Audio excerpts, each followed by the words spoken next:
I'm Dr. Hernan Murdock, and I'm talking with Domenick Claudio. He is lead finance and internal controls consultant from RGP.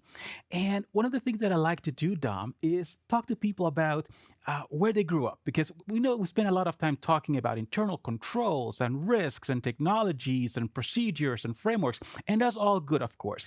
But there's an individual. And we are a collection of professionals doing this very important and challenging job.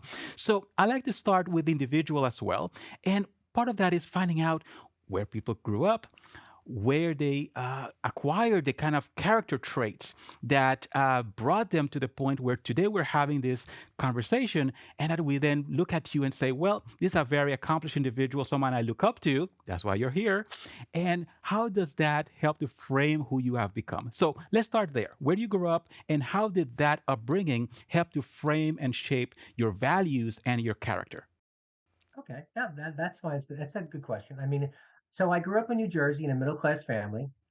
What was important was our family values, our respect, and the positive mindset that were out there that we had in our daily lives. My mother and father always instilled that in myself and to my sisters. It was important that you had the respect and that you always had things from a positive outlook, never a negative. Okay.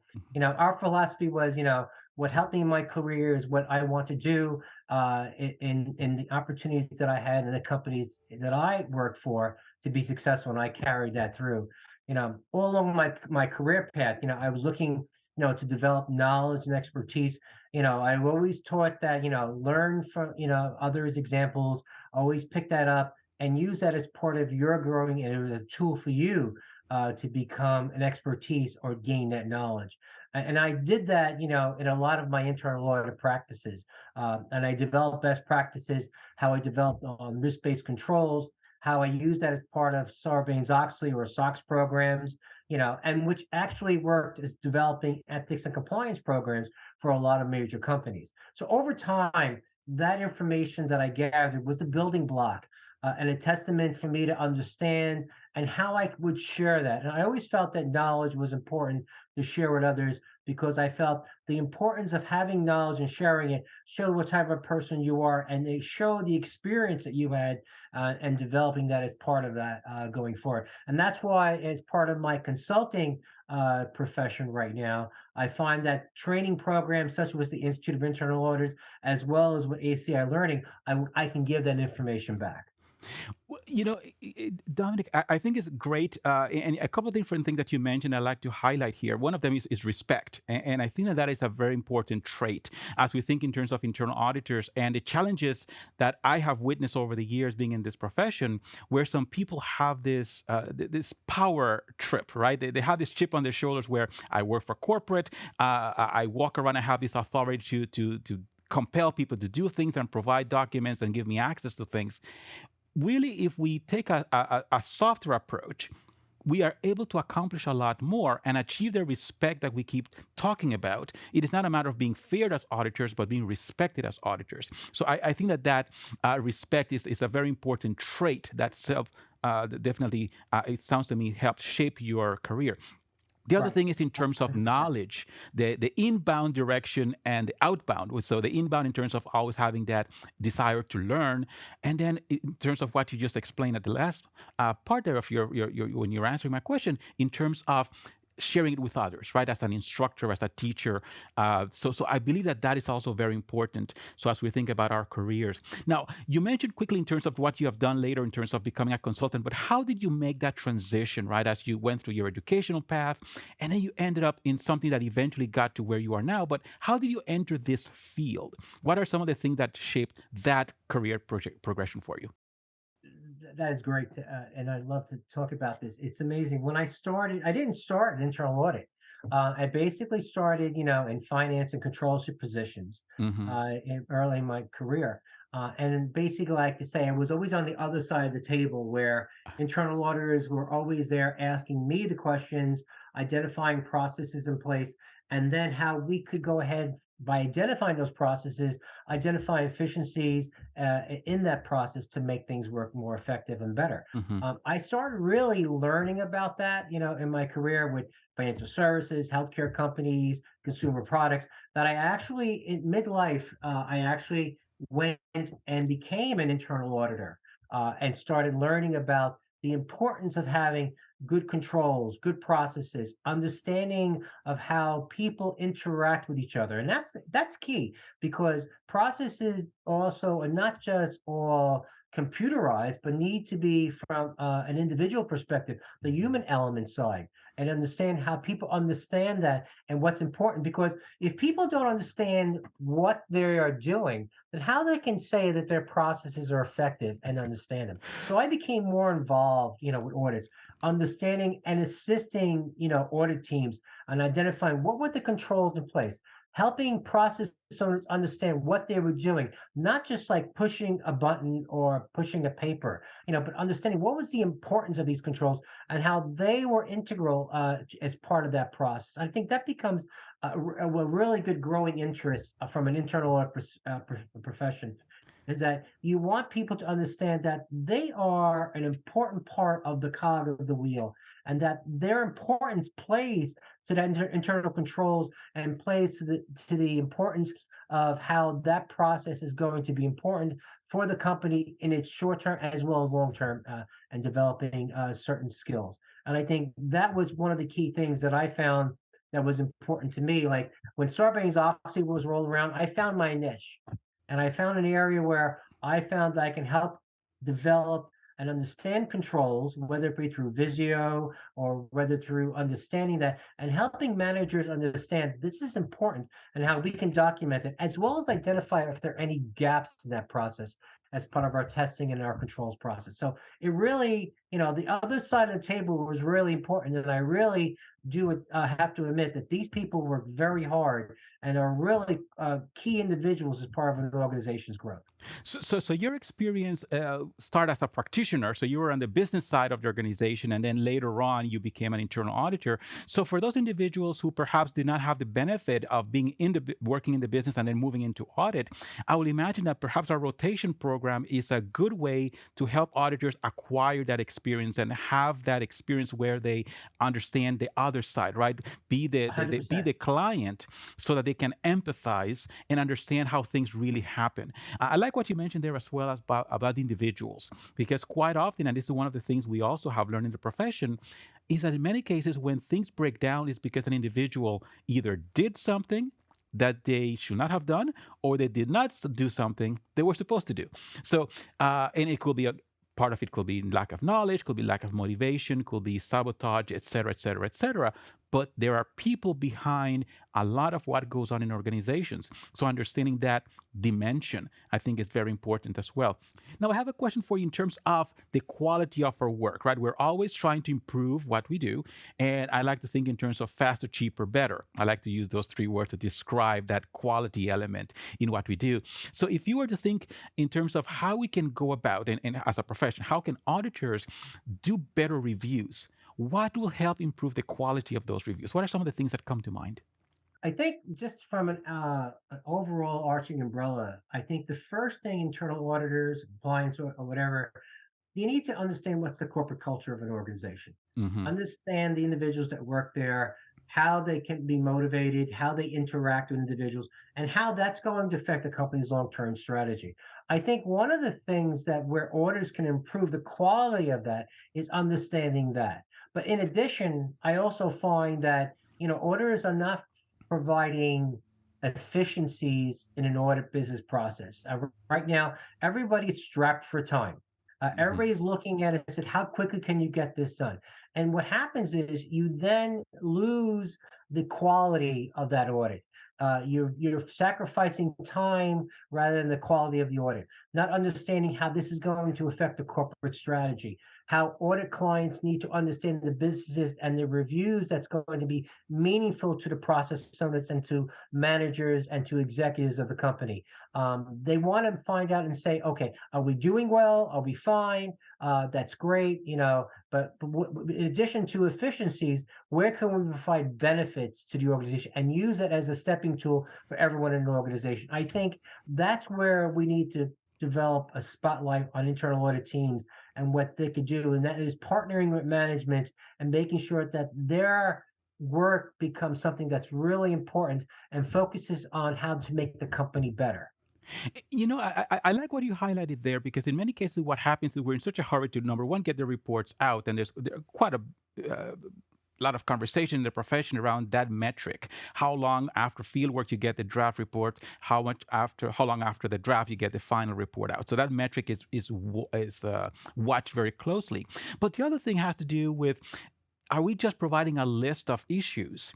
Or are we thinking deeper into the root cause and the implications and what corrective actions might look like? And I believe that there's a lot of value there that sometimes we are not necessarily benefiting from because we're rushing through and we're not taking full advantage of the opportunity. And I like to think Right. of an audit as an opportunity. And if we do that, I believe it will serve us quite well. In terms of Yeah. collaboration, because quality is not just what we do, is how we interact with others. Collaboration is a term that we have been using quite a bit in the profession. How can we, and of course, you have the benefit of having worked on the business side. So, how can we better collaborate with business side? No, I think it goes back to my point where, auditors need to understand the corporate culture of an organization. Mhm. Once they have a good understanding of what the corporate culture is, they can look at that to see how employees being treated, how management is treating them, and understanding what is the pulse of an organization. That's a key word here, because I think how an organization acts and reacts to management internally as well as external. Because remember, we deal externally, we are investors, our consumers, we are just not in a bubble. We need to ensure that the pulse of an organization is going to take into effect how management perceives it and how we, as well as external organizations, as well as consumers and investors conceive it. So it becomes important that we need to understand that pulse of an organization and making sure that our audit objectives, align with these corporate strategies as well as to what is out there. ESG is a perfect example of that, Mhm. where right now investors, consumers are looking at it as well as regulatory agencies to say, how are you from a transparency perspective identifying good sustainable practices going forward? And how are you going to make that information available, not internally, but externally to consumers, people who buy our products, as well as investors who are going to invest in companies. So it becomes important that we align our audit objectives with the corporate strategies, keeping in mind that we need to address these corporate changes as they go forward. So we need to be agile. We need to move with the organization and address those internal or external changes, and understand what those changes are that we can input them in as part of our audits going forward. This is very helpful because in terms of understanding the culture and how we fit into so that we can naturally and effectively sync up with the organization. And that, of course, is going to help us better ascertain how we want to write reports, how we want to communicate things, the split between strategic and tactical or operational focus, and all of those things. So we'll continue this conversation, but let's take a short break first. Tired of trying to schedule your team's time around in person learning? Isn't it a bummer to spend thousands of dollars on travel for professional development? What if we said you can save money and time and still provide your team with the best training possible? The answer to your woes is live online training from ACI Learning.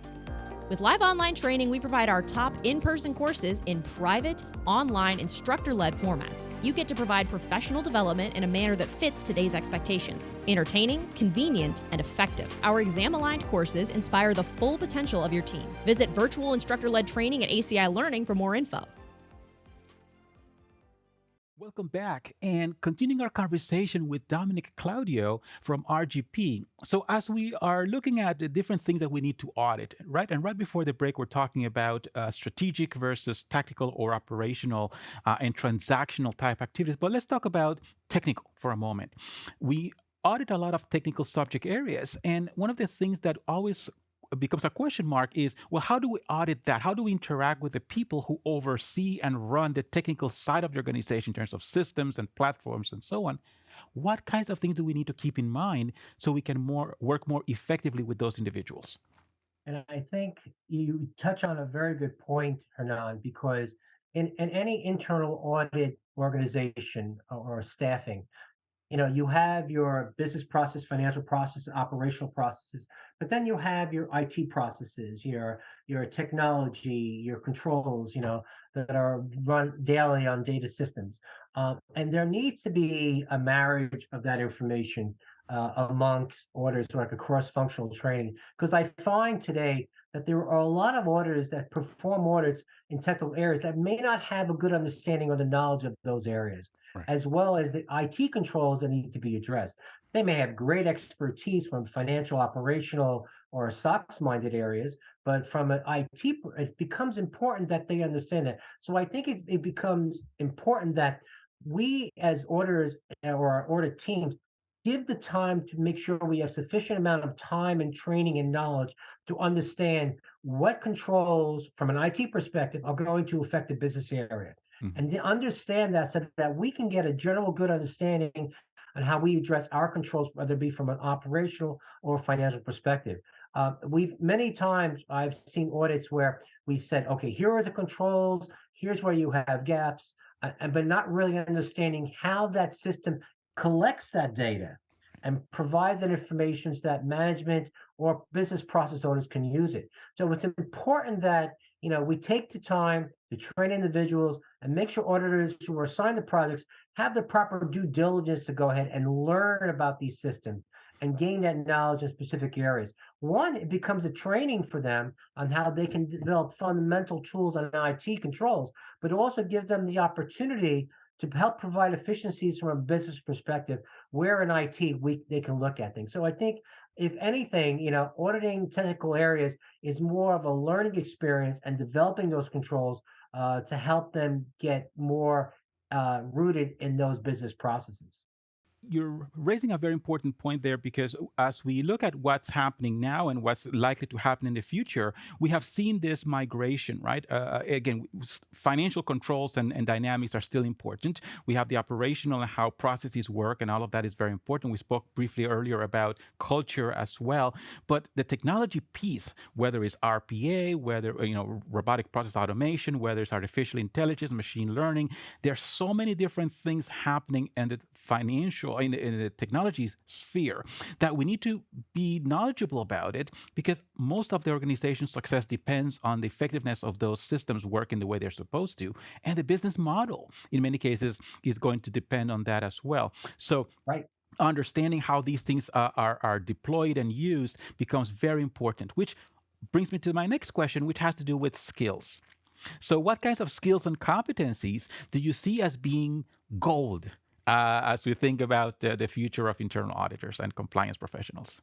I think there are two key skills that are the gold standards for internal auditing, and they are listening and communication. I think Mhm. understanding where an auditor can sit down with the audit client and understand the process and document it and explain it back to them Mhm. so that they have a good understanding and communicate back to the process owner is key. One of the key things that I find in my training and meeting with individuals from internal audit teams is their understanding of a business process and how they communicate that to individuals. Sometimes they get intimidated, or they feel that that there's no reason for that because you're the process owner, you should know about this. But I want to hear from my audit team and say, do you understand the business process as well as I do? Because you may find something from a third party perspective and say, I would not have known about. Okay. I also want to make sure that as an internal auditor, there are no surprises. Whether there are new processes being implemented, does the audit client understand what's going on? Are there key identification of areas or findings that I'm not aware of? Keep in mind, time it becomes an essence in a lot of our tools today from a business process and management perspective, because management says we need to get this done at a certain time. So there may be areas where they may bypass certain controls in place. As an auditor, we should pick up on that and help managers and say, here's where we can find areas that we think you should need to look at and help develop, because it'll provide better efficiencies for your process. Not knowing about certain things or issues until the end of an audit, doesn't really provide a good rapport between the client and the audit team. You want to make sure there are steps along that communication that you can strive to make sure that management is aware of what's going on. So at the end, the best thing is there's no surprises. You understand that there's key areas of an audit that need to be addressed, and that timely communication by auditors to management provides a great collaborative tool on how you can address areas. I think if I had to sum up everything properly from an internal audit perspective, you need to be empathetic to an audit client's concerns Hmm. and the shortcomings if they have any, and help them get them on board to address what your goals are, what you're trying to accomplish. Right. And I think that sometimes we forget that because we think independence, right, and Right. objectivity, and we are the outsiders. And that's ingrained in our minds so deeply that sometimes we feel like we need to remain outsiders. And yes, there's a reason why that's important, and we're not going to minimize that. However, if you make yourself such an outsider to the point where you can't relate to them and they can't relate to you, you're going to have a divide. Yep. And that is going to perpetuate this problem we have been trying to address for a long time, where we want to be able to collaborate with them, understand their challenges, and be able to be supportive and helpful so they can achieve their objectives. But if that is not accomplished, then they are going to continue to move either separately and not only from a distance perspective, but perhaps in different directions from where we want to go. And we definitely need to address that. Now, as far as the experiential dynamics, I'm a big believer that you learn from the different experiences you've had and the projects you have worked for and the jobs you've had in the past and so on. So if you will be kind enough to think about a project that perhaps was memorable in your career and what made it special and what you learned from it. Oh, I think I have one that I think hits right to the nail, hammer to the nail here. I think Sarbanes-Oxley was probably one of the most best topics. As I mentioned earlier, I was on the other side of the table as a finance controllership. So when I joined internal audit, I actually Sarbanes-Oxley was just coming out and being rolled out in 2004, and basically it was understanding, from a large insurance company that I was working for at the time, was what are the controls, what are the processes, and we had to Mhm. document that information not only from a financial perspective, but also from an IT perspective. And I really got to learn a lot about an organization's processes and how data was taken and processed not only internally and then given to a business process manager, but how that information would then translated and given to our financial teams so they can record it on a quarterly, monthly, quarterly, semi-annual, annual basis. So I think, learning from a project and developing my skills as an internal auditor helped me understand what a company's internal control environment is and identifying gaps. And I find that inexperience that I didn't have helped me gain knowledge that helped me focus in those areas, which I became more knowledgeable on, and was able to translate and communicate that information, one, to the process owner, two, to management, and three, as part of training, I became an expert in training individuals in these areas, which gave me the opportunity to return something back to an organization.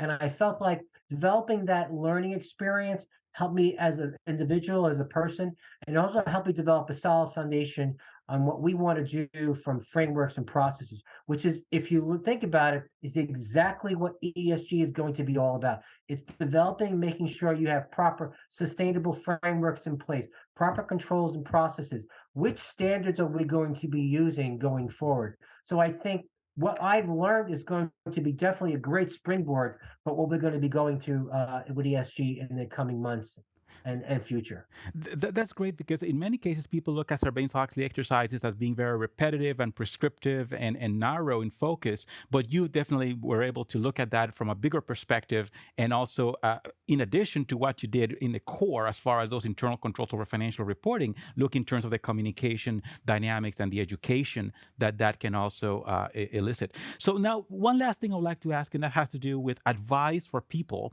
who are looking at individuals like you and saying, well, how can I grow my career? And what kind of advice do you have for someone like me who wants to move from either staff to senior, senior to manager, manager to director, and so on? What kind of career advice would you give someone who's listening in? I, I think the key thing I would tell anybody in an internal audit profession is that never stop learning. Hmm. Always search out new auditing techniques. We learn about agile auditing, which is a great topic right now, and how auditors are doing certain audits within their organizations. I think learning that is going to be understanding and key. Okay, what new tools are out there that me as an auditor would help me provide a better review or analysis, efficiency and effectively as part of my audit reviews. I think there's always, you keep your ears open on what management is looking for in audits. As I mentioned earlier, listening is a key tool, but it never gets old. Learn what's out there. What is management looking for? Because remember, what management is looking for is what they're going to better their strategies for the long term. If you can opine and also align your goals as an internal auditor with management strategies, it makes you look great because everything you're doing is all leading to one clear goal. How do we provide efficiencies? How to provide effectiveness in our company, whether it be from an internal audit perspective or from a business practice perspective? And you can adjust. So never stop learning. I always like to say, that in addition to never stop learning, there's always area where you can provide a sounding board for new and upcoming projects. And you need to remember always to go forward that you can have a seat at the table with management by providing these key areas that you think management can use that will help them in the future. So always, you're providing value, sounding board, provide areas where you can provide management and partners information that will help them move forward and provide efficiency. So again, never stop learning. Always find new techniques. Always find new things that's going to better you as well as the organization. Domenick, thank you so much for being so generous with your time and sharing your perspective and your insights and helping us grow as individuals and as professionals. Thank you so much. I really appreciate it.